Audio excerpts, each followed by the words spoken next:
HR International, the global admission and English IELTS provider.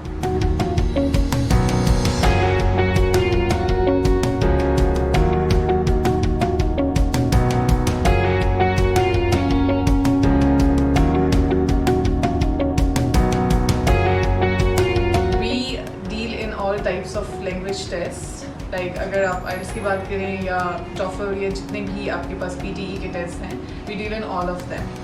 My name is Ayesha and I will be talking about the IELTS exam कि हमारे पास like कितने type के IELTS होते हैं और IELTS होता क्या है. So basically IELTS is international English language test where the examiner checks the proficiency of students, चाहे वो एकेडमिक पर्पज़ के लिए अप्लाई कर रहे हैं या जनरली माइग्रेशन के लिए या सेटलमेंट के लिए वहाँ जाना चाह रहे हैं. सो दे वुड चेक कि आपका लेवल ऑफ इंग्लिश कैसा है इन दिस टेस्ट के क्या फॉर्मेट है, मार्किंग क्राइटेरिया क्या है, we would be talking about that. For example 4 module होते हैं जो जैसे कि 4 स्किल्स होती हैं लैंग्वेज की, तो उन सब स्किल्स को टेस्ट किया जाता है 4 मॉड्यूल्स के अंदर. First is speaking, then you have listening, writing and reading. ये 4 आपके पास मॉड्यूल होते हैं. इस वीडियो के अंदर हम पर्टिकुलरली राइटिंग मॉड्यूल की बात करेंगे कि उसका टाइम पीरियड कितना होता है, उसके अंदर क्वेश्चंस कितने होते हैं और आपने उसके अंदर क्या करना होता है. सो राइटिंग का जो एग्ज़ाम है उसके अंदर 2 क्वेश्चंस होते हैं. We call it task 1 and we call it task 2. Task 1 जो है वो है रिपोर्ट राइटिंग. आपको कोई भी एक ग्राफ दिया जाएगा. It could be a bar graph, line graph हो सकता है, कोई पाई चार्ट हो सकता है, it could be any table जिसके अंदर कुछ वैल्यूज़ गिवन होंगी, और कोई मैप हो सकता है जिसके कंपैरिजन्स हो, या किसी प्रोसेस की कोई डायग्राम हो सकती है. वो बायोलॉजिकल प्रोसेस भी हो सकता है और मैन मेड प्रोसेस भी हो सकता है. आपने उस डायग्राम को, उस टेबल को, उस ग्राफ को देखना है, उन वैल्यूज़ को एनालाइज करना है. पॉइंट्स मेजर करते हैं उसके अंदर, ठीक है. उन वैल्यूज़ को एनालाइज करना है और आपने उसके ऊपर एक रिपोर्ट लिखनी है. रिपोर्ट कितनी बड़ी लिखनी है? 150 वर्ड्स आपको एग्ज़ाम की रिक्वायरमेंट है कि 150 से ज़्यादा वर्ड्स लिखने हैं आपने. So it's up to you. The good is like if you write 160, 170, 180 words approximately, तो वो एक बहुत good report होती है. What you are going to learn here at HR about the report writing is कि कितने paragraphs लिखने हैं आपने, language कैसी होनी चाहिए, vocabulary कैसी होनी चाहिए, क्योंकि ये सारी चीज़ें examiner आपकी check कर रहा होता है. So you practice, you learn all those things here at HR so that you get a good grade at the end of the day.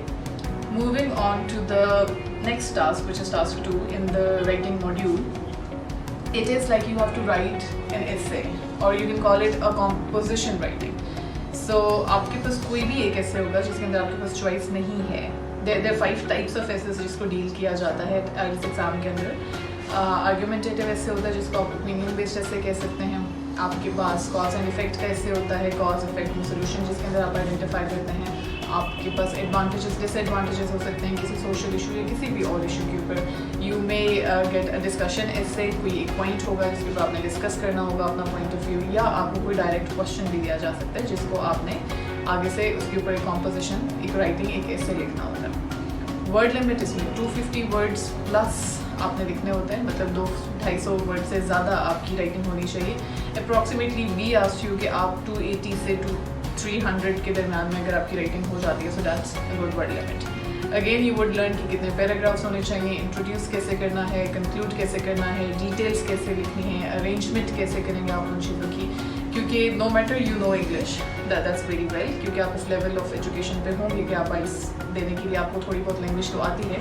But IELTS के एग्ज़ाम में बहुत सी चीज़ें देखी जाती हैं. फॉर एग्जाम्पल आपको मार्क्स दिए जाएंगे आपके टास्क अचीवमेंट के ऊपर कि जो क्वेश्चन पूछा गया था कि आपने वही आंसर किया या आप कोई और बात लिख रहे हैं. You get marks on your grammatical skills कितनी अच्छी हैं. अगर आपका सेंटेंस स्ट्रक्चर या आपका टेंस या आपकी वर्ड एंडिंग्स वगैरह सही नहीं है, अकॉर्डिंग टू द पैटर्न नहीं है, तो आपको मार्क्स नहीं मिलेंगे. And then obviously it is a written test, तो आपके स्पेलिंग्स बहुत इंपॉर्टेंट होते हैं. अगर आपके स्पेलिंग्स गलत हैं तो ऑब्वियसली वहाँ भी आपको मार्क्स नहीं मिलेंगे. And the most difficult thing जो कि अचीव करना एक राइटिंग पीस में सबसे मुश्किल होता है, which is coherence and linkage. आपका एक पॉइंट पिछले पॉइंट से लिंक करता है कि नहीं करता, और you are just talking abruptly, ठीक है. सो वो सारी चीज़ें, उनमें कौन से वर्ड्स यूज़ होते हैं, किस तरीके से आप वो कोहेरेंस या लिंकेज ला सकते हैं, you are going to learn it here. If you have any queries about the writing module or any of the other modules and you want to know about the track record of HR in terms of IELTS exams, आपकी screen पे कुछ videos चल रही होंगी जिससे आप students के point of views उनके ग्रेड्स को देख सकते हैं, so that you become sure of taking admission here. और अगर आपको लगता है कि आपको मज़ीद कुछ फाइंड आउट करना है, so you can call us on the numbers given below on the screen, और आप हमें विजिट भी कर सकते हैं हमारे सारे कैंपसेस के अंदर. We would welcome you here at HR on any of the forums, चाहे आप Skype classes लें which are available 2 के बाद आपके पास सारे आवर्स में अवेलेबल हैं, या आप लाइव क्लासेस लें face to face 9 in the morning till 8 in the evening, आपके पास हर आवर में क्लास अवेलेबल है. ठीक है, आप प्लीज़ विजिट कीजिए, कॉल कीजिए, अपनी क्वेरीज को सॉल्व कीजिए regarding the registration fee and all the other things which you need to learn. Thank you so much and please subscribe our channel. Stay tuned for the next videos.